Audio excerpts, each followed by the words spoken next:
Muy bien, buenas tardes nuevamente. Hola a todos. Vamos a saludar a los que ya tenemos conectado. Nicole, a nuestro querido Pedro Navarro, Yudeiki, a Raúl, a Nancy, a Kelly, a Teresina, Arvi, Giselle, Francisco y Wendely. Bienvenidos a todos. Vamos a dar inicio ya a nuestra capacitación del día de hoy. Nuestro cuarto.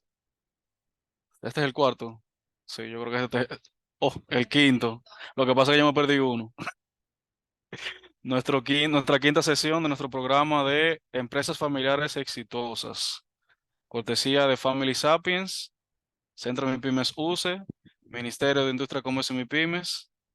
Y gracias a la asistencia de todos nuestros participantes del día de hoy, que sin su presencia no sería posible estas capacitaciones. Recuerden que eh, todos las instituciones que mencionamos son los que están aunando esfuerzos para lograr que estas capacitaciones lleguen a todos ustedes. Quien les habla, Pedro Bautista, asesor en transformación digital del Centro MIPYMES. Agradezco su presencia en el día de hoy, recordándoles que nuestro Centro MIPYMES está en la Universidad Central del Este, esperando para recibir a cualquier empresario, emprendedor, artesano. Ya recibimos artesanos que estén necesitando del apoyo, orientación, ayuda y capacitación en temas de negocio, en temas de finanzas, en temas de desarrollo empresarial, estrategia, marketing digital, redes sociales, publicidad, diseño, estrategia. Todo lo que necesiten lo tienen aquí gratuito. Así que, por favor, sáquenos el provecho que los estamos esperando. Sin más, le dejamos la palabra a nuestro querido Carlos para que nos continúe con lo que nos toca en el día de hoy. Adelante. Muy buenas tardes a todos. Gracias por la introducción, Pedro. Efectivamente, les agradezco a todos los que están participando y sobre todo el día de hoy, que efectivamente es la quinta clase. Apenas faltan pocos, escasas tres más para que completemos el programa y creo que la de hoy va a ser sumamente importante, sobre todo porque esta es la que tiene que ver con la cabeza de las empresas familiares, es decir, con el gobierno corporativo familiar. Esta parte es sumamente importante porque es al final del día el volante de la empresa, el volante de ese carro llamado empresa familiar y su calidad es la que termina o hundiendo la empresa o llevándolo a un nivel que jamás se imaginó ni siquiera el fundador. Esto es muy importante que lo tengamos en cuenta. La introducción, o mejor dicho, no podía haber un programa de gestión exitosa de empresas familiares sin que se abordara este importantísimo punto del gobierno corporativo. Este punto es fundamental esencialmente por dos razones. La primera es porque toda empresa familiar, más allá de que esté muy organizada, muy sistematizada y tenga hasta indicadores de gestión, esencialmente quiero que vean la parte más humana de cómo medir los resultados de tu organización. Y generalmente, se los digo, porque a nuestra consultoría llega la gran mayoría de las personas con algún problema que quieren solventar, algún problema, alguna situación que quieren solucionar. Y en segundo lugar, y está relacionado precisamente con esto, el buen gobierno corporativo, si lo tuviéramos que definir muy corto, es aquel que brinda soluciones a los problemas que hay. Si el gobierno corporativo familiar no brinda soluciones, y no solamente soluciones desde su punto de vista, no soluciones unilaterales, sino soluciones multilaterales que pueda abordar las distintas perspectivas de todos los que hacen vida dentro de la empresa familiar, tenemos problemas. Para eso se ha hecho esta presentación, para eso tenemos estas breves láminas donde queremos abordar y como siempre invitarles a que me puedan interrumpir cuando quieran, de que pueden formular preguntas y la idea precisamente es eso, de que podamos organizar un clima muy participativo donde ustedes se puedan ir con respuestas, se pueden ir con soluciones a problemas específicos de sus respectivas organizaciones. Si puedes pasar por favor a la próxima lámina. En este caso, yo quiero partir sobre un concepto muy técnico, un concepto que nos brinda el diccionario de la Real Academia Española acerca de lo que significa gobierno. Gobierno esencialmente, señores, es mandar o dirigir. Perfecto, ahí no hay duda, ahí no hay absolutamente nada más que agregar. Sin embargo, a esta descripción, digamos, literal, a esta descripción del lenguaje nada más, quiero añadir otra descripción y creo que la plantea muy bien en un pensamiento el escritor Oscar Wilde cuando dijo lo siguiente. Si puedes poner la próxima, por favor. Y esto estoy seguro que a muchos en sus empresas le va a resonar. Oscar Wilde decía, hay personas que llevan alegría a donde quiera que van y otras que la causan solo cuando se van. No sé si esto les resuena, pero nosotros hemos podido atender muchísimas empresas familiares donde la presencia de la primera generación, del fundador o los fundadores, cuando estas personas tienen un carácter que lo que hace es crear un clima organizacional pesado o como está muy de moda decir hoy en día, tóxico, es muy difícil, aún a pesar de tener resultados económicos positivos, que las personas quieran estar ahí, que las personas quieran sumarse a ese proyecto de empresa familiar y sobre todo que quieran permanecer en ese proyecto familiar. Fíjense que maestría, bueno, precisamente esa es la gran maestría de los grandes escritores. Hay personas que llevan alegría donde quiera que van y hay otras que solo producen esa alegría cuando se van. Es muy importante y nosotros hemos notado en muchas ocasiones cuando nos sentamos con fundadores y tú le pones este pensamiento y ellos sufren muchas veces una suerte de ceguera hacia la introspección, hacia el mirarse a uno mismo y tal vez corregir cosas que pudieran mejorar muchísimo el clima y los resultados de cualquier empresa familiar. Por eso es muy importante en las organizaciones hay un estudio que se llama 360. Es un estudio a través del cual tú puedes medir la calidad de las relaciones de los participantes de una empresa cuando tú evalúas a esa persona como individuo, pero también te nutres en esa evaluación de la perspectiva que tienen sus compañeros del mismo nivel, de la misma jerarquía, pero también haces un stop y preguntas cómo esa persona que estás evaluando es vista por las personas que están debajo de él y por las personas que están arriba de él. Por eso le dicen evaluación 360. Y les tengo que decir que pocos fundadores pasarían un 360, al menos lo que nosotros hemos podido analizar, al menos en los tres países donde hemos actuado. Y esto tiene mucho que ver con lo que vimos la vez pasada de los estilos del fundador, de los estilos de ese líder primigenio que tiene la organización. Si puedes pasar por favor la próxima. Sobre esto, y avanzando un poquito más, porque ya tenemos claro que gobierno es mandar, gobierno es dirigir, ¿verdad? El gobierno corporativo familiar esencialmente son los procedimientos y la forma en que una empresa familiar es manejada para alcanzar su meta. Se los repito, son los procedimientos y la forma en que esos procedimientos son llevados adelante por la empresa familiar para alcanzar su meta. Básicamente eso. Ahora bien, ¿qué pasa? Muchas empresas dejan de comprender o tal vez no debo decir la empresa, sino el fundador o los directivos de la empresa, sobre todo en determinados momentos históricos de la organización familiar, que la empresa sí es verdad, es una organización con fines de lucro, pero a la par de que busca el lucro, también está pendiente de crear bienestar. Y yo quiero hacer énfasis en esta parte.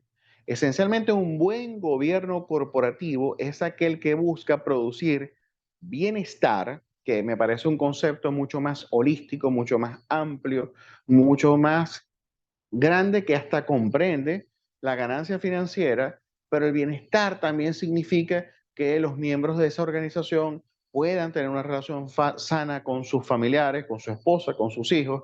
Significa que esas personas puedan tener vacaciones, significa que esas personas puedan tener un salario digno y acorde a la meritocracia de la organización. Significa que los aliados de la empresa consideran a esta organización como una organización ética, una organización con fines claros, significa que los clientes están contentos. Es decir, el bienestar, esencialmente como producto inmediato, de corto, mediano y largo plazo de la organización familiar, es un valor muy importante que hoy en día debe tener la empresa. Aquella empresa familiar cuyo gobierno corporativo esté solamente pendiente de que los números estén en verde y no en rojo, es un gobierno que no está haciendo la tarea completa. Si puedes pasar a la próxima, por favor. En esta parte me gustaría hacerles ver que hay distintas etapas o momentos históricos en el devenir de una empresa familiar. Aquí vamos a analizar simplemente 4 generaciones. ¿Por qué? Porque nosotros estamos dirigiendo este programa a las MIPIMES. Y las MIPIMES familiares, sobre todo en América Latina, son empresas jóvenes. Son empresas que por lo general están entre la primera y tercera generación. ¿Ves? Pero a través de este gráfico donde hablo de las etapas distintas por las que va pasando un gobierno corporativo de una empresa familiar, les quiero hacer ver cómo empieza y esa dirección inicial que empieza con el fundador va determinando, al igual que en la familia, la dirección que va tomando esa compañía, la dirección que va tomando sus resultados y la dirección que van tomando sus respectivos descendientes. En primer lugar, como pueden ver en el rectángulo inicial del lado izquierdo, hablamos de la primera generación y hablamos de una dictadura.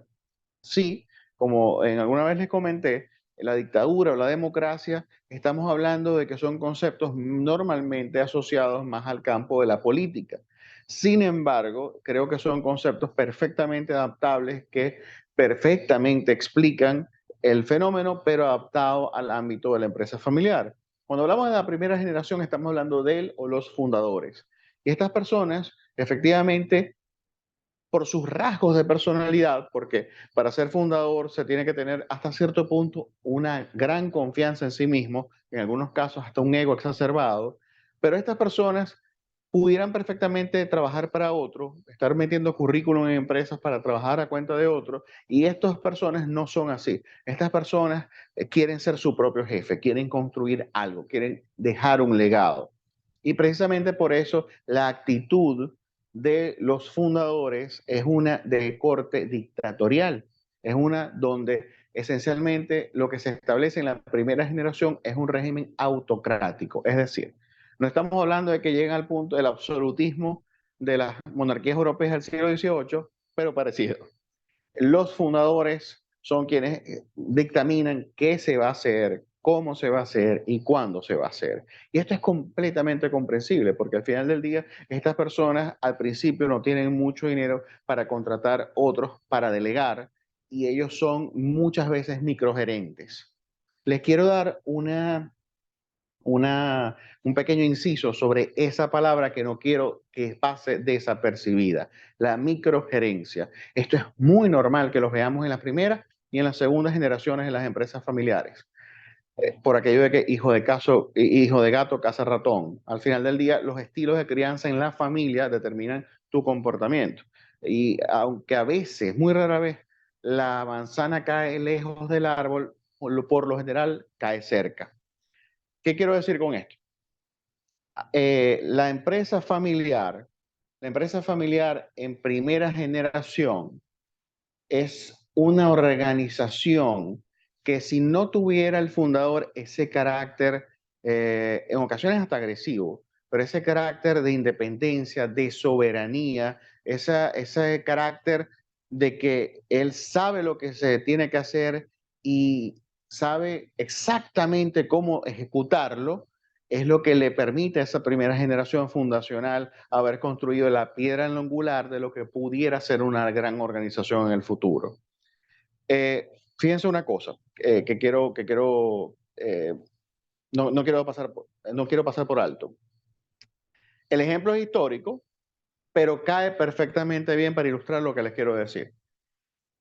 El general, el libertador Simón Bolívar, él era el típico microgerente. O sea, es una persona que estaba tratando de hacer un país, una verdadera potencia para su momento. En su momento logró derrotar al ejército imperial más importante, que era el español.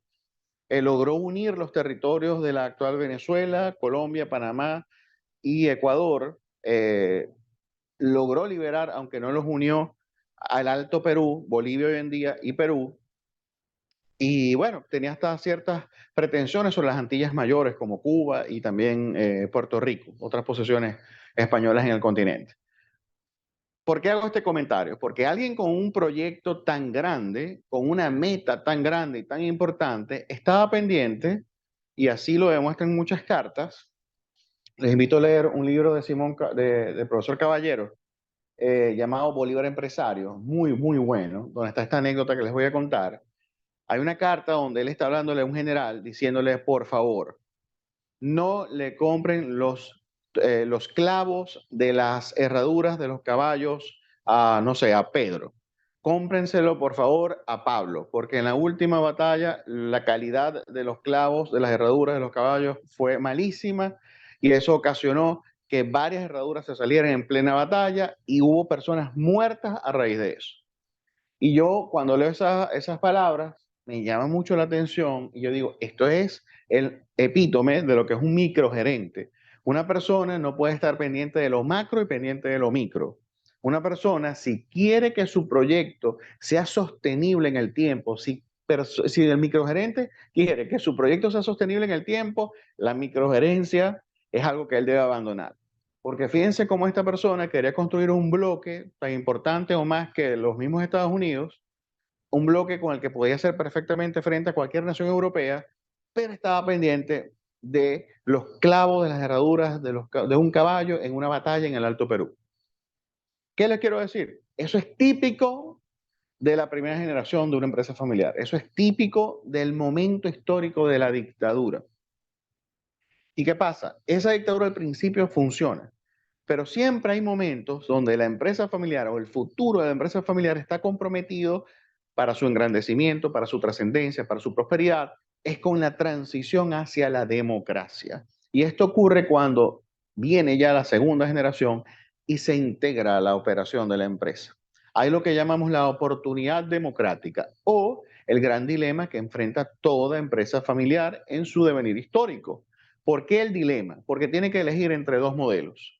El modelo dictatorial, es decir, no solamente se trata de que tengamos un dictador inicial longevo que puede tener 80, 90 años y sigue mandando en la organización. No, se trata de que esa segunda generación que fue criada por un dictador, al menos en el ámbito de la empresa, generalmente va a replicar el modelo de crianza con el que él fue levantado. Eso quiere decir, y lo hemos visto lamentablemente en varias empresas familiares, que si el fundador tiene rasgos dictatoriales muy marcados, esto significa que normalmente la segunda generación de la empresa familiar va a tratar de replicar el modelo. Es como los niños que han sido maltratados. Es muy difícil encontrar un niño maltratado que no se convierta en grande, cuando grande, en un maltratador. Hay ciertas, vamos a decirle, taras familiares, pero también hay taras organizacionales. Y hemos visto cómo, claro, en la segunda generación, tal vez los hijos aceptan genuflexos y respetuosos las decisiones de su padre o de su madre o de los fundadores. Pero cuando llega la segunda generación, hay dos momentos. Hay un momento donde aún están jóvenes, simplemente están en la operación, ¿verdad? Y aún reciben órdenes de su superior jerárquico, que es su padre o su madre, del fundador. Ese es el primer momento. Pero el segundo momento es cuando ya la segunda generación está al mando, ya la primera generación simplemente se retiró o ya no está físicamente, y en este momento ya no hay una cabeza, ya no hay una jerarquía a la cual responderle, porque todos los hermanos se consideran en la misma jerarquía, no importa que uno sea mayor o que otro sea menor. Y ahí es donde viene el dilema. Seguimos replicando el modelo, que es el único que conocemos, que es el dictatorial, que viene de atrás, y que hasta ahorita ha resultado bien, porque ha dado unos resultados económicos buenos, o optamos por construir un sistema democrático que sea el paradigma rector del gobierno corporativo familiar. Esta es una gran disyuntiva. Este es lo que llamamos, y no nos cansamos de decirlo, la gran oportunidad democrática de todas las empresas familiares. ¿Qué es lo que nosotros vemos? Sí, puede ser que en cada generación de una empresa familiar hay un líder carismático, hay un líder natural, que tenga sobradas capacidades para llevar la empresa a otro nivel, pero resulta que al final del día, si ya la primera generación no está, la segunda generación ya no solamente es miembro de la operación, sino que es miembro del pool de accionistas, todos tienen el mismo rango, como si hablamos en el estamento militar. ¿Y qué pasa aquí? Pues generalmente lo que pasa es que las empresas familiares desaparecen. Lo dice el profesor John Howard de Estados Unidos. Él habla de que de la primera a la segunda generación, la probabilidad de que 100 empresas, de cada 100 empresas, es que 84 desaparezcan. Y se pueden imaginar lo que eso significa. Eso quiere decir que de cada 100 empresas, solamente 16 van a llegar a manos de la segunda generación y 84 se van a quedar en el camino. Esencialmente porque el asesino número uno de las empresas familiares es el conflicto mal manejado, sobre todo, no es tanto por la competencia, no es tanto por el contexto económico del país, sobre todo por conflictos internos entre los familiares, que no se saben poner de acuerdo. Profesor, Esta segunda generación, ¿cómo no? permiso, disculpe. Yo No, no, gracias. quiero poner una experiencia de eso Buenísimo.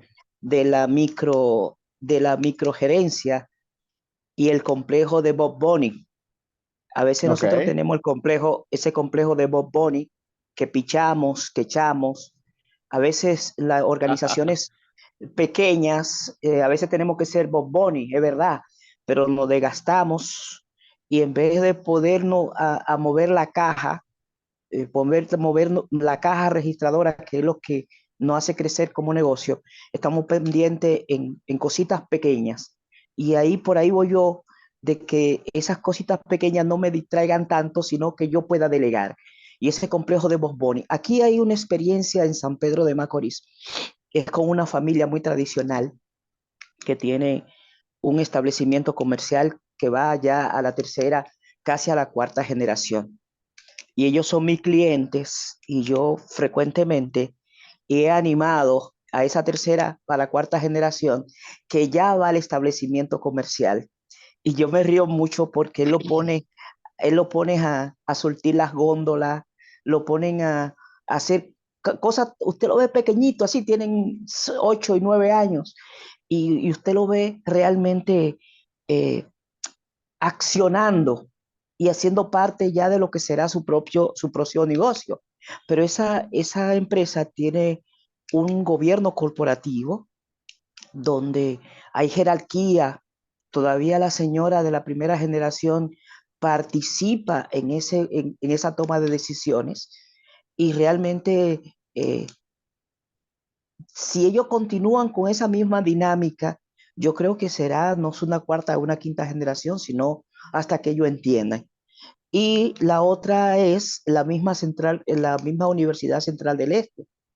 Ya la Universidad Central del Este va por la tercera generación. Ya comenzó don José Jacín Frappier, después don José Jacín y ahora José. Es decir, y sigue marchando la universidad. Y yo creo que eso es importante, pero tenemos que quitarnos la cabeza el tema de Bob Bunny.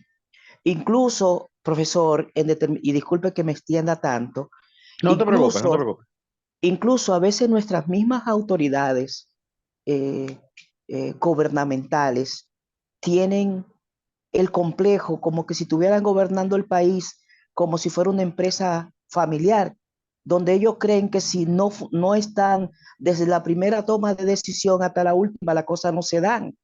Y resulta ser que cuando salen del gobierno, mueren, el país sigue marchando con ellos o sin ellos. Entonces nosotros tenemos que ir aprendiendo también a que nosotros entendamos que conmigo o sin mí puede seguir marchando las cosas bien. Disculpe que me haya extendido tanto.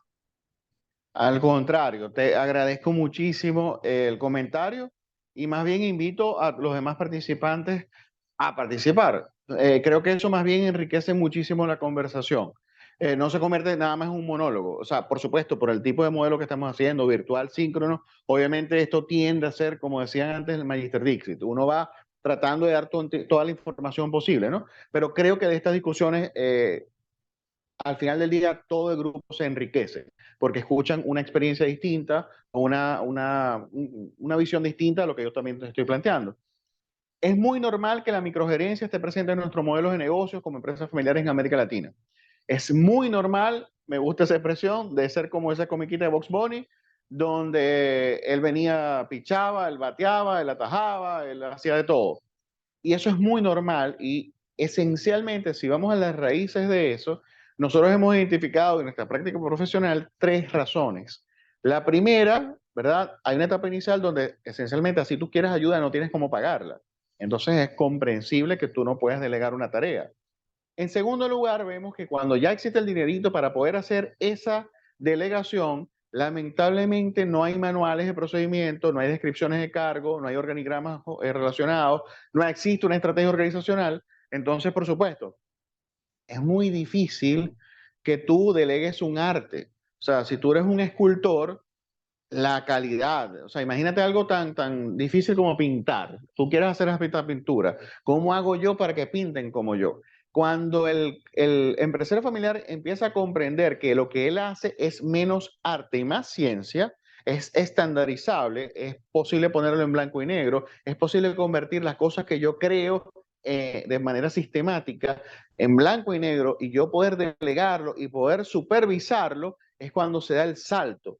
Y el tercer punto esencialmente es porque, que no me quiero adelantar porque eso es casi que al final de la presentación, pero muchas veces los gobiernos familiares malos, y un gobierno microgerente es un gobierno familiar malo, un gobierno familiar que tal vez tú ves empresas familiares y dices, no, pero no es malo, a ellos les va bien y tienen, no sé, 1.000 millones de pesos en una cuenta. Sí, pero te aseguro que si no fueran microgerentes no tendrían 1.000 millones de pesos, tendrían 20.000 millones de pesos. Hay un costo de oportunidad que es altísimo para cuando se es microgerente. ¿Ves? Tal vez si Bolívar no hubiera estado tan pendiente de los clavos, de las herraduras, de los caballos, de una batalla en el sur de Perú, tal vez habría Gran Colombia. Pero la cuestión es que mientras ese mal gobierno corporativo, familiar, no tenga oposición, volvemos al parangón con el mundo político, a la comparación con el mundo político, el gobierno hace lo que le da la gana. Hay un adagio francés que dice, le pouvoir absolu corrompt absolument, que es el poder absoluto corrompe absolutamente. Esto no solamente ocurre con los gobiernos de los países, esto ocurre también con los gobiernos corporativos y ocurre con los gobiernos de las empresas familiares. El gobierno, el poder absoluto corrompe absolutamente. Cuando el dictador, que estoy seguro todo dictador que llega a una segunda generación en su empresa familiar, lo hizo bien y él hizo lo que tenía que hacerse en esa primera generación, pero insisto, el momento del nacimiento democrático es cuando se incorpora la segunda generación. Ahora bien, ¿qué pasa? La empresa familiar, cuando aprovecha la oportunidad democrática y toma la oportunidad democrática y la desarrolla y hace que el gobierno inicial dictatorial se convierta, transicione a un gobierno democrático en la empresa familiar, eso quiere decir que se está borrando el pizarrón y escribiendo un nuevo paradigma de cómo nos vamos a manejar en esta empresa familiar. Y eso va a impactar la tercera y la cuarta generación. Por eso yo se las pongo en esta lámina con signos de interrogación, porque es que dependiendo de las decisiones que toma la segunda generación, se toma un rumbo. Difícilmente una empresa puede llegar al sur si la segunda generación apuntó al norte. Y difícilmente una empresa familiar puede llegar al norte si la segunda generación apuntó al sur. Lo que les quiero decir con esto es que vamos a encontrar muchos ejemplos y ojo, noten esto que estoy diciendo. Puede ser el caso de la UCE o muchísimos otros casos, no sé, otros casos dominicanos, los Corripios, los Vicini, los Azuri. Es muy importante y ustedes van a notar que siempre, siempre, siempre, los invito a que ustedes hagan la investigación. Van a notar que el top 10 de una empresa, el top 10 de cualquier área, turismo, industria, infraestructura, cualquier área económica, el top 10 de esas empresas, cuando son familiares, son empresas democráticas, son empresas que tienen una manera distinta de conducirse, que tienen unas reglas distintas a las empresas autocráticas, donde simplemente el pater familia establecía lo que había que hacer y todo el mundo se calla y todo el mundo respetaba eso. Es muy importante entender que las empresas familiares más longevas, las empresas familiares como la que les he comentado, Codorniu, que tiene 17 generaciones en España, son empresas democráticas, porque solamente la democracia es la que te permite poner de acuerdo a 216 accionistas familiares. Solo la democracia te permite durante 17 generaciones ponerte de acuerdo en función no solamente de los intereses personales de cada quien, sino de los intereses institucionales, es decir, de los intereses como digo yo, del mudo, del que nos habla, de la organización. Entonces, es muy importante que ustedes aprovechen esta oportunidad. Y a veces la transición se da más tarde. A veces tienen esa oportunidad que se da más tarde porque los resultados económicos son muy buenos. Entonces, la dictadura sobrevive a pesar, perdón, la empresa sobrevive a pesar de la dictadura cuando los resultados son buenos. Les quiero hacer ver una cosa. Esto no tiene que ver con los estudios ni siquiera de las personas. Hay una anécdota, bueno, es un chiste en realidad, que me gusta mucho contar. Está un señor que tiene una hacienda, una gran producción agropecuaria, y esta persona, que era casi que analfabeto, decide enviar a su hijo a estudiar en el exterior. Esta persona va y estudia en las mejores universidades en el exterior, hace pregrado, posgrado, hace pasantías profesionales en excelentes corporaciones afuera y llega un momento donde decide volver a su país y volver a casa. Él está con su papá, se incorpora a trabajar con su papá y el papá, bueno, viene y le hace un documento y se lo pasa para que él lo corrija, como él ya tiene tantos estudios y el muchacho ve el documento y se pone la mano en la cara. Papá, ¿cómo es posible que tú escribas Hacienda sin H? ¿Cómo es posible que tú tengas este error? ¿No te da pena, no te da vergüenza? Y el papá le responde, se le queda viendo primero y después le dice, yo le quiero preguntar algo a usted. Yo he levantado 3 haciendas sin H. ¿Cuántas ha levantado usted? Y esto, más allá de la picaresca del chiste, creo que ilustra muy bien algo.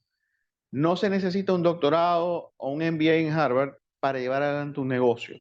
De hecho, la abrumadora mayoría de las empresas familiares exitosas, grandes, internacionales, billonarias, muchas de ellas no comenzaron ni con primera ni segunda generaciones muy ilustradas.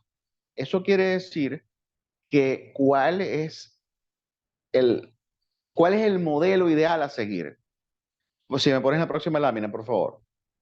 La pregunta que esto nos genera eh, sobre los resultados es cómo determinamos la calidad del gobierno que queremos tener en la empresa familiar. Y sobre todo, definir qué es un buen gobierno corporativo familiar. Y aquí sí les voy a pedir muchísimo porque quiero escuchar su opinión. Me gustaría que hacer una especie de amalgama de lo que ustedes ven como un buen gobierno corporativo familiar. ¿Qué piensan ustedes que es un buen gobierno corporativo familiar?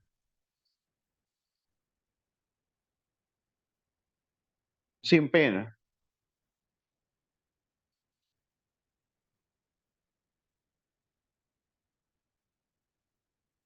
Se me quedaron calladitos. Ahora, Salud. adelante, adelante. Sí, Fabiola, Yo. adelante. Sí, Ah, sí, ok. adelante. Muy buenas tardes, noche para todos. Buenas Buenas tardes. noches. Bueno, un buen gobierno corporativo familiar, como ya bueno, estuvo conversando el profesor, debe ser un gobierno eh, democrático en el que hay se realizan diversas opiniones sobre temas importantes y otros que quizás no sean tan importantes, pero que forman parte de lo que compone la empresa y donde se establecen y se definen los papeles de cada persona, cada parte de la familia especialmente.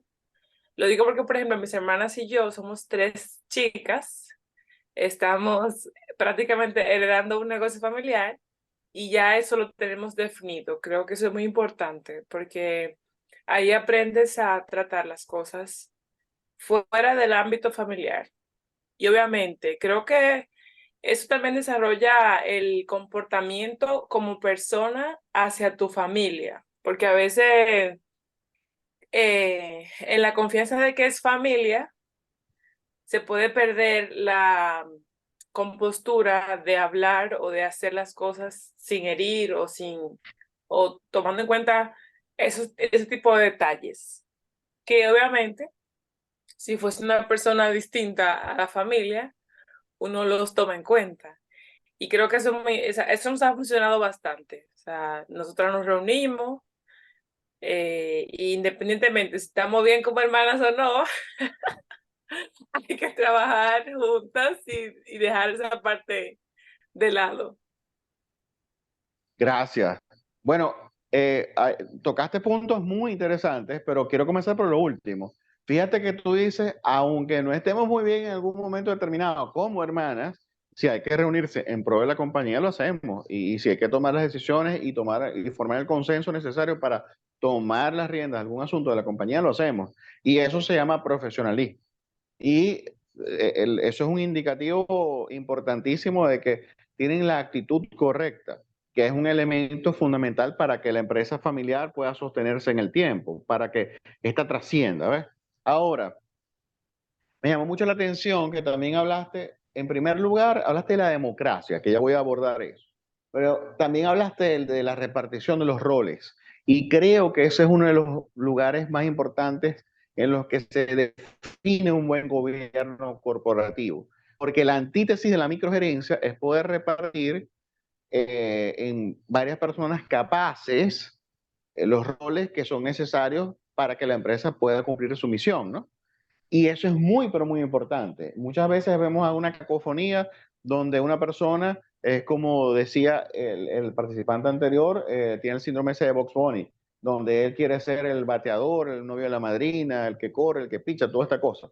Pero, efectivamente, es muy importante el poder definir eso. ¿Qué pasa? Nosotros lo que vemos es que muchísimas veces, cuando escarbamos un poquito la pintura de la estrategia de muchas empresas familiares, vemos que en realidad no hay estrategia, en realidad no hay un plan estratégico verdaderamente bien confeccionado. Y cuando tú no tienes estrategia, lo difícil es que tú para diseñar un organigrama y para diseñar las descripciones de los cargos, o sea, la descripción específica de los roles, lo que hace cada quien dentro de la organización, esto debe ser producto de tu planteamiento estratégico. Porque si tú no tienes un planteamiento estratégico bien hecho, esto está guindado de dónde. Es como tener un gancho de ropa, pero no tengo el closet para guindarlo. Básicamente pasa eso. Con respecto al aspecto democrático, sí quiero dejar algo muy claro. Yo no estoy demonizando la dictadura inicial. De hecho, creo que es totalmente necesaria la dictadura inicial de todo fundador. Porque ese, aquí le diremos guáramo, pero es como ese coraje, ese valor, ese tesón, esa perseverancia, esa fuerza de la naturaleza en la que se convierte un fundador para llevar una idea al mundo práctico y llevarla a cabo.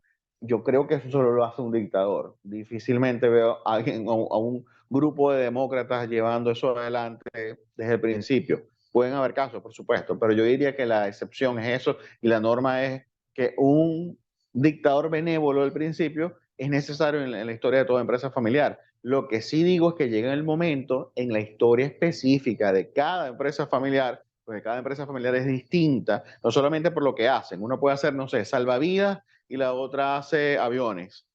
Pero independientemente de la naturaleza económica, es muy importante tratar de identificar en qué etapa histórica estamos y si estamos delante de la oportunidad democrática para poder establecerla de la mejor manera.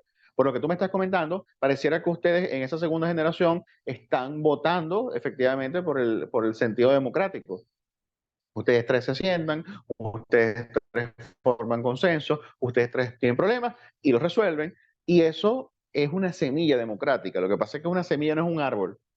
Una semilla es un potencial árbol. Sí y solo si recibe la luz apropiada, el agua apropiada, el abono apropiado, si se le protege contra algunas plagas. Una semilla es eso, una semilla, pero hay que cuidarla, hay que saber cuidarla. Seguimos. ¿Quién me puede decir en su criterio cuáles son otras características de un buen gobierno corporativo familiar? Adelante, Giselle. Gracias. Buenas tardes a Buenas. todos. Una característica o algunas características de un buen gobierno corporativo familiar, adicional a lo que mencionó la compañera, que lo resalto, o sea, es muy importante lo de mantenerse profesional entre los miembros. Otra característica que pudiera mencionar es en que la junta directiva no necesariamente, y creo que no es lo mejor, según lo que has venido explicando, Carlos, en las clases anteriores, que la junta directiva no tiene que estar conformada por todos, no tienen que ser todos miembros de la familia. O sea, que si de 11 3 o 4 son de la familia, pues yo creo que ya está más que bien, porque hay que mantener lo profesional. Eso es un punto. Otro punto que podría mencionar es el que en un buen gobierno corporativo familiar no existe miedo en expresarse. Todo lo contrario, se promueve a que sean expresivos, que den ideas, que se comparta, porque de una generación a otra hay un montón de cosas que no voy a desarrollar ahora, por ejemplo,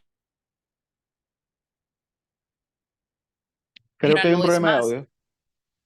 Entonces, No te escuché lo último, no te esas escuché son lo cosas último. que pasan. O sea, quizás las ideas que puede ofrecer un hijo no van a ser las mismas ideas que ofrezca un abuelo por, por, por un montón de factores en la población, las amistades, un montón de factores. O sea que esa capacidad de poder expresarse creo que es algo bueno que puede presentar un gobierno corporativo.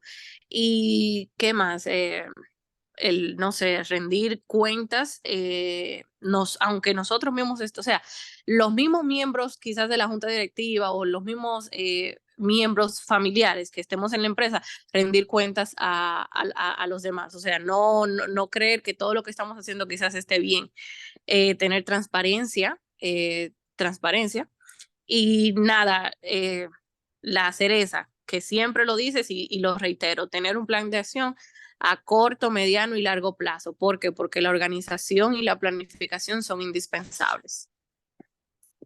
Bueno, Las yo metas y un plan de acción. Es primero me cuanto. quito el sombrero ante esta participante porque ya casi que la conclusión de de la Yo presentación que no acabo de es. decir. Sí, ahora sí ¿Aló? escucho. ¿Me Ah, escucharon? sí, perfectamente. Ah, ok. Te estoy felicitando porque me parece extraordinario lo que acabas de decir. De hecho, lo vamos a ver más adelante. Dos de los pilares fundamentales de un buen gobierno corporativo es precisamente la transparencia de la gestión y la rendición de cuentas como formas de mantener, ¿verdad? No solamente la armonía financiera, sino la armonía familiar, que son dos cosas que van de la mano en una empresa familiar. No solamente para que estemos con las cuentas claras, sino para que en la parrilla, en el barbecue del domingo, podamos estar con cordialidad, tranquilidad y la relación familiar no se vea afectada de forma negativa por cómo nos estamos llevando las cosas en la empresa. Muy bien tu intervención, efectivamente es así. De hecho, yo te diría que si nosotros tuviéramos una cultura de empresas familiares más orientada hacia rendir cuentas y hasta crear mecanismos que permitan esa rendición de cuentas, estoy seguro que los conflictos de las empresas familiares se reducirían como mínimo en un 70%. De hecho, me voy a montar en tus palabras para decirles un caso que en este momento estamos estudiando. Obviamente uno no dice nombre ni ubicación, pero el caso tiene unas particularidades que desde el punto de vista de gobierno creo que ilustran muy bien tus palabras. Y fíjate, esto se trata de precisamente de una hacienda. Esta hacienda está en tercera generación. Esta tercera generación, la mayoría, digamos, está integrada por 5 personas. de estas 5 personas hay un varón y 4 hembras. El varón es el que está en el sitio, al frente de la operación. ¿Y qué pasa? Ha habido a veces discusiones, desavenencias que no terminan de afectar el núcleo porque es una familia muy unida. Y creo que por tener esa amalgama familiar tan fuerte es que no se han desunido organizacionalmente. Pero fíjense esto, existe una transparencia de gestión, existe un presupuesto aprobado por todos los accionistas. No. Existe un plan de gastos que todos hayan discutido, hablado, opinado. No. Existe un plan de ventas. No. Existe un inventario que hable de la totalidad de los bienes, de los animales, de lo que tenemos en inmuebles. No. Y así puedo pasar toda la noche diciéndoles todo lo que no tiene la empresa, porque esencialmente, perdonen, la gerencia es muy táctica y la gerencia táctica es un nombre bonito para decir una gerencia basada en improvisación, una gerencia o una gestión de la compañía basada en sus necesidades cotidianas, a los sumos semanales. No creo que se llegue a mensual. Entonces, ¿qué pasa? Cuando yo estoy al frente de eso, generalmente la cotidianidad como gerente me come porque el día a día tiene unas complejidades que difícilmente hacen que yo pueda levantar la barbilla y ver en el horizonte 1, 2, 10 años más allá y decir el mercado va para tal sitio o la oportunidad está en tal sitio o tal amenaza viene cerca de mí. ¿Qué pasa? Esto de este mal gobierno tiene sus cómplices. Y no estoy diciendo de que haya un caso de corrupción interna, estoy diciendo que se es cómplice de un mal gobierno, de un gobierno que carece de calidad cuando no hay oposición, como les decía antes, cuando no existen voces disonantes que se hagan sentir, cuando nadie le dice a la persona que está al frente de la gestión de la empresa familiar, señor, seremos muy hermanos, habrá mucho cariño, pero usted me tiene que rendir cuentas. Y en esta manera tienen que ser rendidas las cuentas. Tienen que hacerme llegar un estado financiero, cada cierto tiempo lo vamos a auditar, cada cierto tiempo va a haber inspecciones oculares, cada cierto tiempo. Estos son los estándares, estos son los indicadores. Es muy raro que esto lo tengamos desarrollado en nuestras empresas familiares. Simplemente nos basamos en un sistema de desorden y desconfianza, perdón, de desorden y confianza. ¿Y qué pasa? No necesariamente tenemos que tener un elemento corrupto para que la empresa se vaya al traste. Con tener un elemento que no esté gestionando de la mejor manera la empresa se puede ir al caño. Es muy importante que la calidad de gobierno comprendan todos los que están, los afectados, los accionistas, de que una buena calidad de gobierno comporta unos factores que son insustituibles, que son imprescindibles. Si puedes poner, por favor, la próxima lámina. Al respecto de esto, les quiero retrotraer un segundo a la clase pasada donde hablábamos de los distintos tipos de fundadores y cómo el perfil, cómo el estilo de cada uno de esos fundadores efectivamente influye en cómo va a ser la segunda generación. La segunda es tal vez tanto más importante que la primera, porque como les decía, es la que o prueba con la democracia o sigue el patrón de la dictadura, y ahí sí les digo, la dictadura extendida por más de 2 generaciones mata a la empresa. No existe manera que una empresa sobreviva. ¿Por qué? Bueno, son miles de razones, eso sería una clase solamente para esas enfermedades que le dan en la empresa familiar por exceso de autocracia.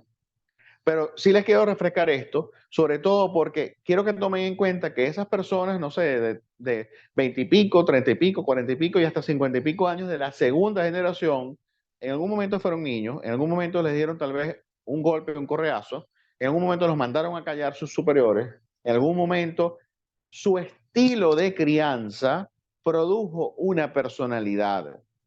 Lo que les quiero decir es, cuando ustedes están sentados en la junta directiva de una empresa, pequeña, mediana o grande, esos directivos fueron niños y esos niños, la manera en la que fueron criados esos niños, las asimetrías psicológicas y emocionales que sienten hacia sus padres, determinan su comportamiento.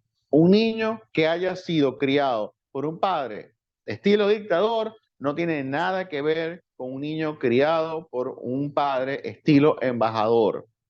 Y lo digo porque son los dos polos de este sistema. ¿Y qué pasa? Este niño es reservado, este niño es más introvertido, este niño es un cómplice silente de los desmanes que va a ser la primera generación.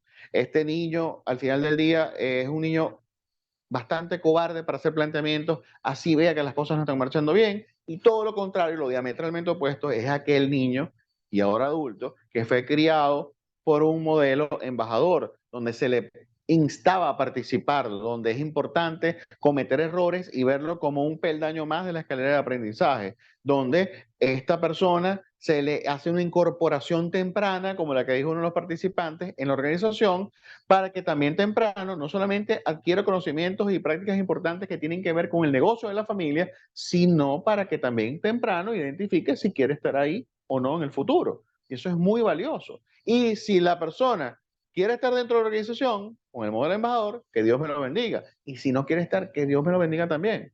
Son modelos totalmente distintos que crean en su crianza directivos mañana totalmente distintos. Y eso hace que la organización en segunda generación se incline más hacia la democracia o se incline más hacia la dictadura. Y eso va a determinar si la empresa va a sobrevivir o no. Es muy importante que lo tengan muy fresco. Si puedes pasar la próxima, por favor. Al final del día, el buen gobierno es buen gobierno porque es el que dicta la estrategia. Es el que tiene la brújula en la mano y dice, yo quiero llegar allá.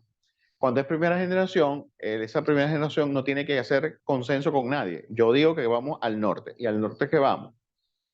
¿De qué manera? Ya yo iré improvisando, ya yo iré microgerenciando hasta que la organización llegue a unos niveles donde se empiezan a tercerizar, a poder delegar en ciertas personas.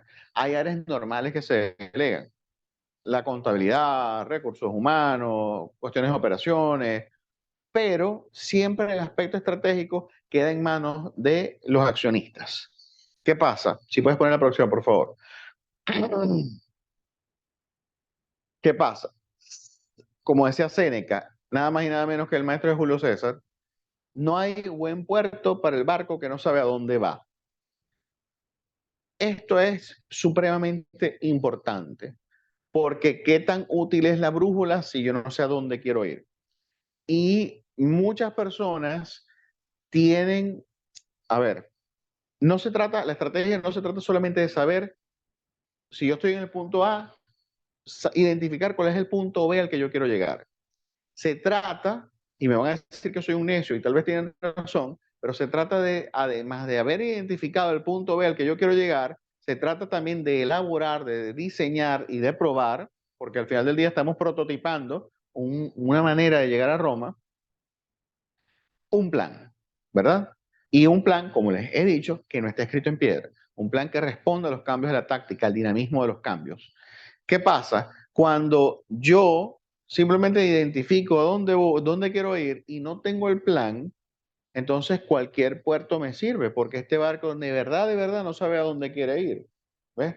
Cuando nosotros ponemos con un test de ácido la matriz estratégica de muchas organizaciones familiares, y les empezamos a ir al nivel de los detalles, porque en los detalles es donde se esconde el demonio, resulta que empiezan a ver detalles que no habían visto, empiezan a ver asuntos que no habían sopesado y empiezan a ver problemas que no habían jamás estudiado. Y a veces llegan al momento de replantearse, ¿será que el punto B ese es donde yo quiero llegar? ¿Será que no es mejor un punto D, un punto F, un punto Z? Es muy importante que el buen gobierno corporativo familiar pueda diseñar en consenso, no por ser democrático per se, sino porque mientras más personas capaces participen, es más nutrida esa estrategia, es más aglutinadora de los esfuerzos de los miembros de la empresa. Porque al final del día, el único que se puede dar el lujo de decir, vamos para allá y cállense, es la primera generación. A partir de la segunda, eso no sirve. Esa fórmula, así se quiere replicar y como lo hemos visto que se quiere replicar, no funciona. Es muy importante que el buen gobierno tenga claro cuál es la estrategia correcta. Si puedes poner, por favor, la próxima. Volviendo a esto, viendo los comentarios que me han parecido sumamente valiosos y los comentarios o las observaciones que yo he podido traerles. En conclusión, ¿qué sería para ustedes un gobierno familiar bueno, correcto? Viendo todo lo que hemos visto, por supuesto.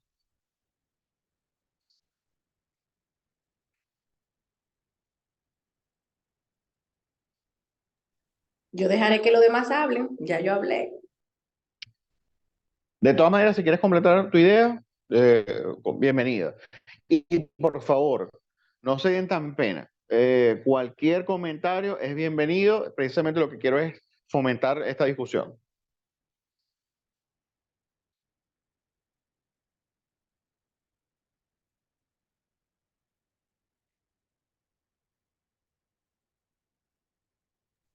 Bueno, yo le quiero añadir una pregunta que quizás la tengo más o menos en mi mente, pero quisiera que me la ¿Cómo no? hagas. Volviendo atrás, con respecto a lo que acabas de mencionar y recordando lo de la clase anterior con respecto a lo de los tipos de fundadores o gobernadores, ¿por qué por qué en una segunda generación no puede seguir un sistema dictatorial? O sea, me dijiste que podría ser una clase entera de esto, pero en síntesis, ¿por qué? A ver, hemos visto nosotros en nuestra práctica de consultoría segundas generaciones donde alguno de la segunda generación, algún hermano, hereda el cetro del rey. Sí, sí lo hemos visto. Pero empiezan a darse las dobles caras, empieza a darse la hipocresía como hilo conductor de la comunicación, empieza a darse los resentimientos porque ¿por qué me va a mandar a mí Pedrito, que es 2 años menor que yo? ¿Ves? O bueno, o Pablito, que es 2 años mayor, pero es que él es hermano y yo soy hermano. O sea, al final del día todos somos hijos de papá. O sea, ¿por qué tú vas a mandar sobre mí? ¿Por qué tú vas a tomar la batuta de la empresa? ¿Por qué tú vas a tomar las decisiones? ¿Ves? O sea, al final del día, en la primera generación a nadie se le ocurre rebatir lo que va a decir el fundador, o lo que dice el fundador, o lo que hace el fundador. Pero en la segunda generación hay una sensación, vamos a decirlo así, tal vez inexpresada formalmente o, dicho de otra manera, tácitamente comprendida de que todos somos iguales. Y cuando todos somos iguales, si todos somos indios, ¿cómo vas a ser tu cacique? ¿Ves? Ese sentimiento termina minando la base de apoyo de cualquier decisión de esa persona que trata de imitar al fundador. Y eso termina esencialmente en conflictos donde yo no estoy de acuerdo y refuto tus decisiones, eso termina en auditorías, eso termina en juicios, eso termina en desunión familiar, es lo que hemos visto. Ahora bien, cuando esencialmente no se trata, porque todo también depende de las dimensiones de la organización. Les doy un ejemplo, creo que les hablé en una de las clases de la familia Volmer, los dueños de Ron Santa Teresa en Venezuela. Fíjense que la familia Volmer, si bien tiene Ron Santa Teresa, también es dueña del Banco Mercantil y sus filiales fuera, que está en Suiza, en Estados Unidos y ahorita no recuerdo en otro lugar. Entonces, ¿qué pasa? Los dos hermanos Volmer, yo me hago cargo de Ron Santa Teresa y te rindo cuentas a ti y tú te haces cargo del Banco Mercantil y tú me rindes cuentas a mí. Yo no me voy a meter en tu gestión ni tú me te vas a meter en la mía, pero evidentemente tiene que haber transparencia de gestión y tiene que haber rendición de cuentas. Ese es un modelo, pero también estamos hablando de una organización que tiene la magnitud, que tiene el tamaño para que se dé esa manera de... Y fíjate que está imbuida dentro del paradigma que te estoy diciendo de la justicia y la igualdad, de que tú eres tan CEO allá como yo lo soy CEO aquí. ¿Ves? Cuando eso no ocurre, esencialmente hay una semilla, pero una semilla de discordia, de conflicto y separación. Básicamente eso. Así lo vemos nosotros. No sé si alguien más quiere hacer un comentario, alguna pregunta. Si no, para que pases por favor a la próxima lámina.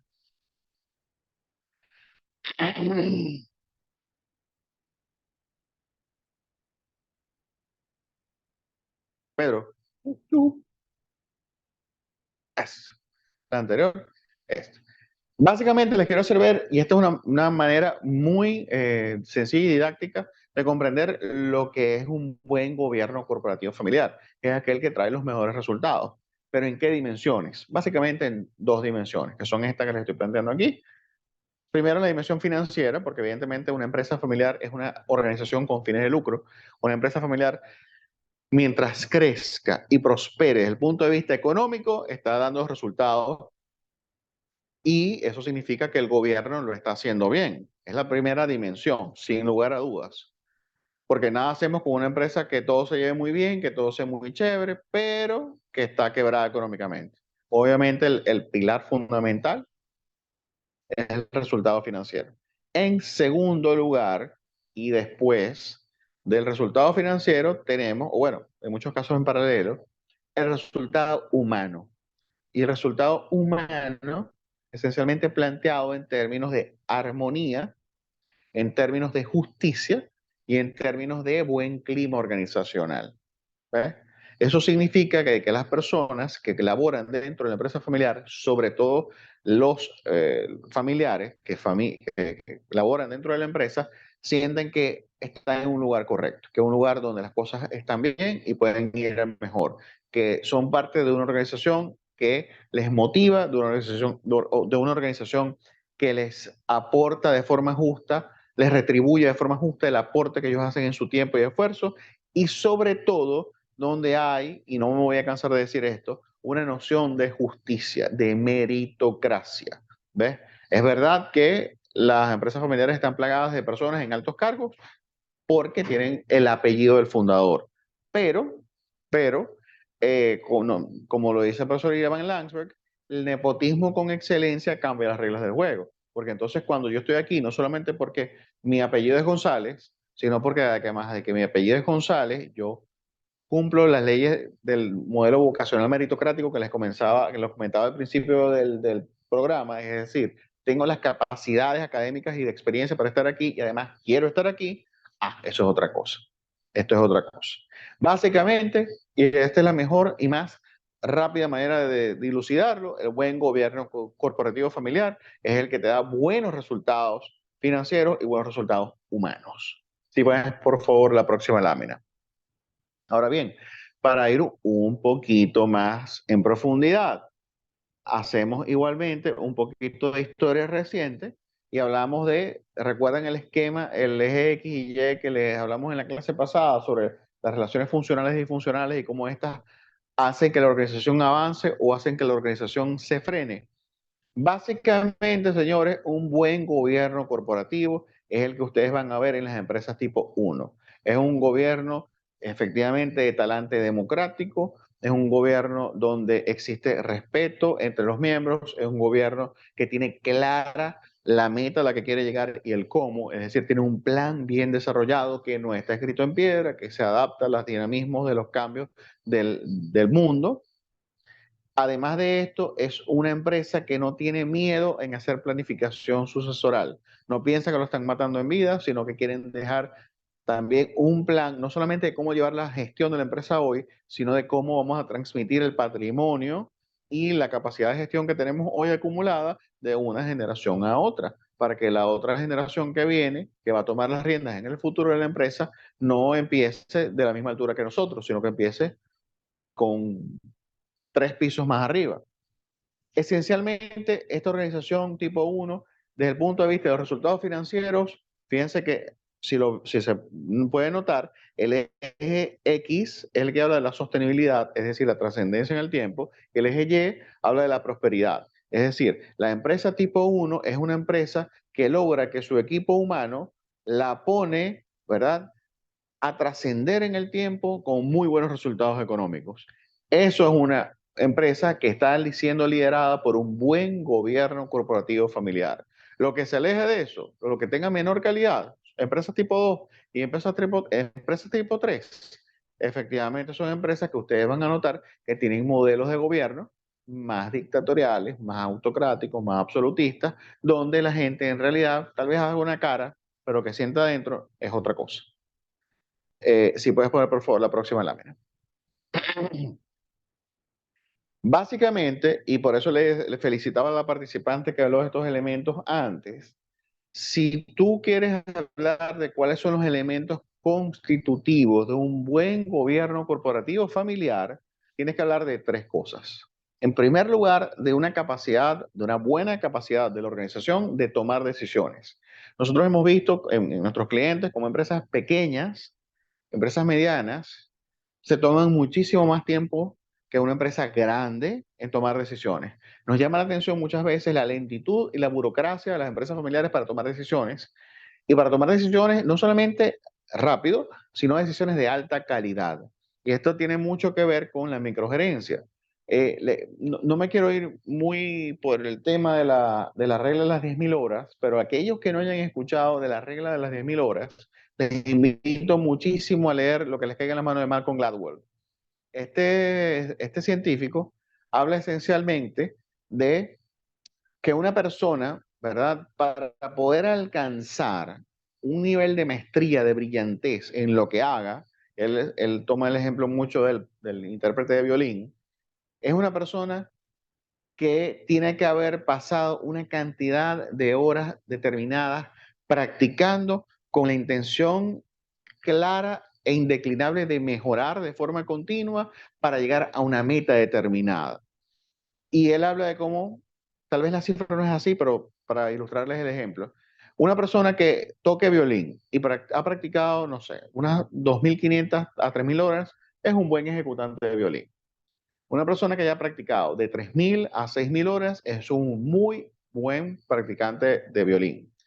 Una persona de 6.000 a 9.000 horas es una persona extraordinariamente buena, pero aquella persona que ha superado las 10.000 horas de práctica con el instrumento son generalmente los primeros violines de las orquestas sinfónicas. Son personas que son verdaderos brillantes de la ejecución de ese instrumento. ¿Por qué les traigo a colación este ejemplo?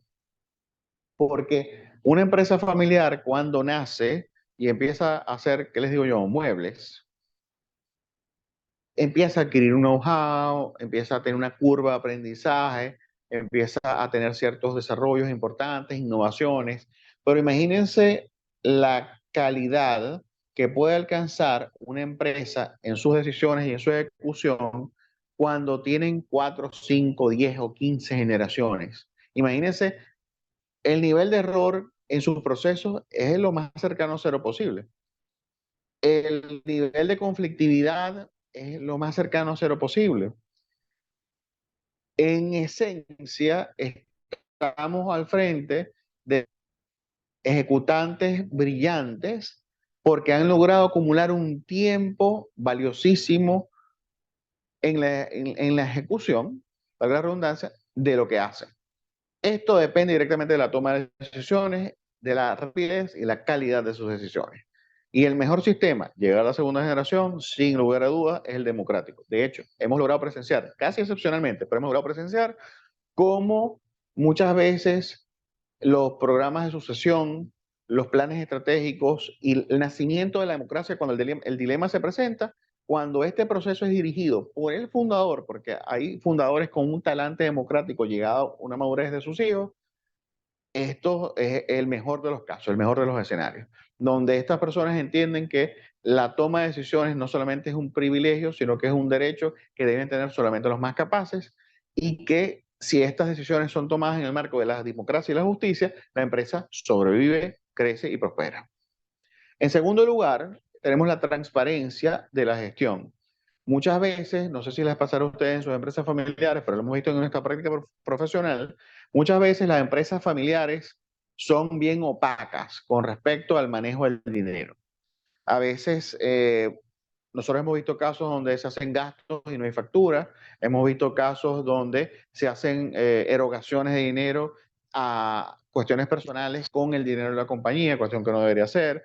Muchas veces vemos cómo la misma empresa se ahoga un poco porque dinero que debía ser reinvertido en ella es destinado a otras cosas personales de los miembros de la empresa familiar. ¿Qué queremos decir? Algo es que yo haga bien mi trabajo y otra cosa es que yo haga mi trabajo, bien o mal, pero pretenda que nadie se entere del proceso mientras esté ejecutado. ¿Ves? Para darles un ejemplo de esto, ustedes saben que si han ido a algún teppanyaki, esta manera que tienen los japoneses de tener una cocina descubierta frente a la cual tú te sientas y es parte de un espectáculo. Es decir, no solamente es el típico proceso del restaurante donde tú te sientas, ves el menú, ordenas y esperas.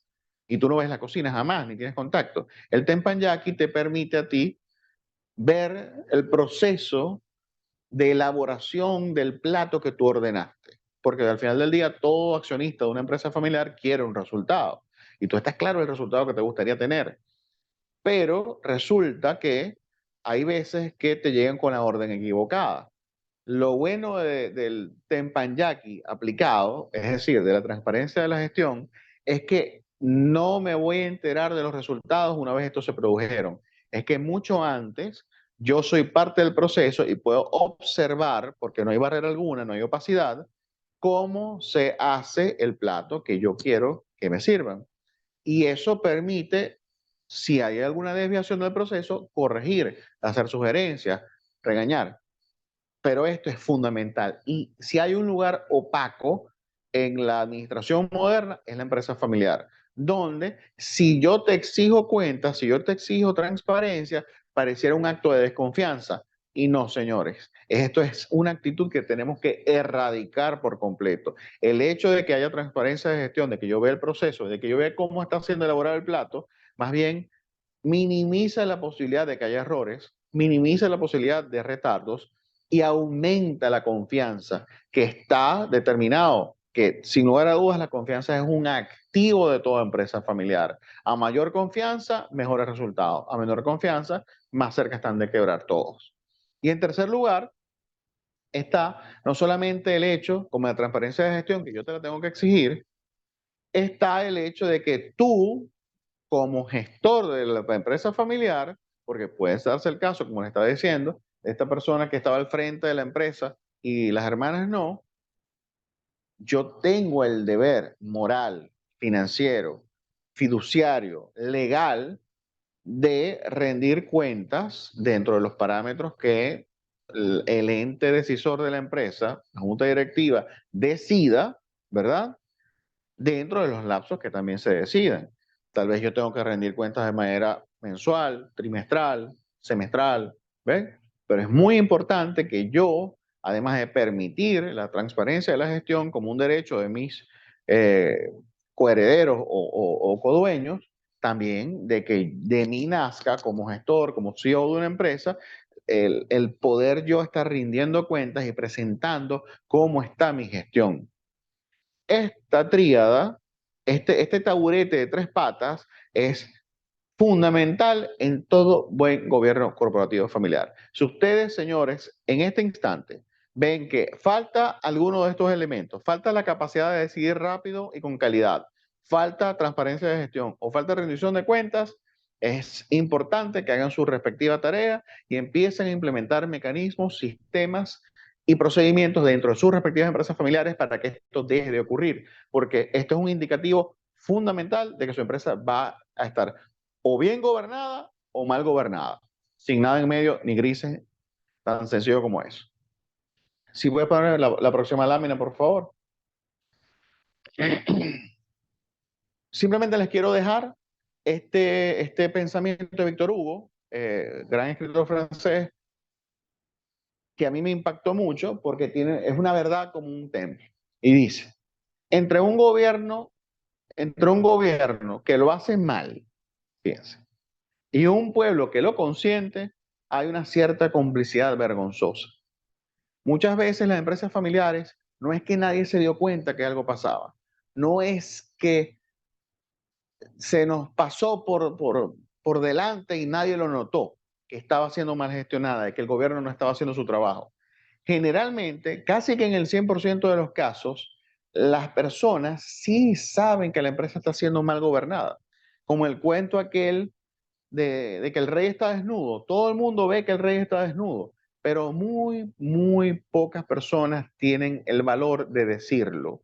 Y es muy importante, si ustedes quieren, por supuesto, que su empresa familiar, recuerden que es X y Y, prospere y trascienda en el tiempo, que hagan una buena oposición. No de insulto, no de improperio, no de crítica, no, nada de eso. Una buena oposición es aquella que hace que se cumplan los tres elementos, que tomemos decisiones de calidad rápidamente, que la transparencia cada vez aumente más de la gestión y que además haya una cultura de rendición de cuentas. Eso es una buena oposición. Lo contrario es ver que la empresa se está yendo al traste, que no hay transparencia, que las decisiones se toman mal y se toman lentamente, que no hay rendición de cuentas. Y yo veo todo eso, pero como no quiero hacer un problema familiar, me quedo sin hacer nada. Mi invitación es a que pasemos a la acción. Mi invitación es a que, digamos, cuando el rey esté desnudo, el rey está desnudo, porque eso es lo que va a garantizar, es la única manera de garantizar un buen gobierno. Y un buen gobierno me va a dar los resultados que queremos de prosperidad y de trascendencia. Con esto termino la presentación. Muchísimas gracias y estamos abiertos al debate, a la discusión de cualquier punto que ustedes consideren de la presentación.